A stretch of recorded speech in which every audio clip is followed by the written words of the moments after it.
To the stormy weather now, which has caused widespread damage and travel problems in London this afternoon. Storm Henk has brought strong winds and heavy rain to the capital.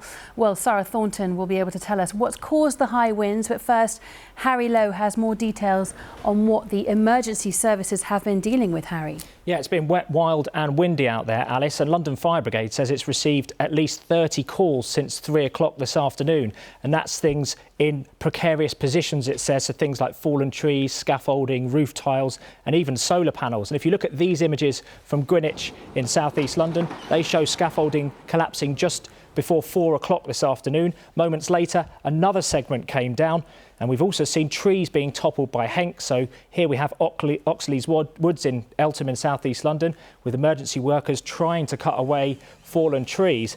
And of course, we've also had images on social media of a Christmas tree blowing onto Tottenham Court Road, right outside the tube station, and some quick-thinking pedestrians jumping into action to try and move that tree out of the oncoming traffic. London Fire Brigade's storm-related advice is stay inside if possible and only travel if you have to.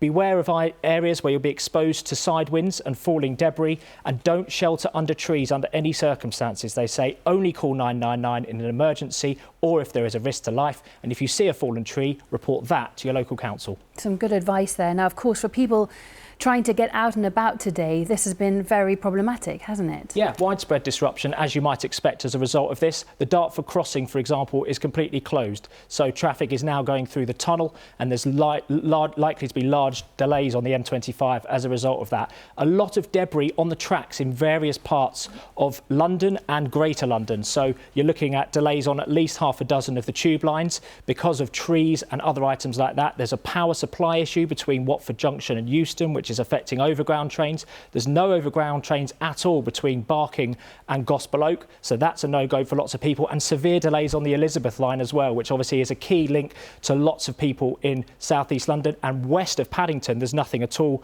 as well due to power supply issues. So it's a really tricky situation. Southeastern also has at least 4 lines blocked due to various items on the track. So it's going to be a really hard journey home for lots of people tonight. It certainly will do.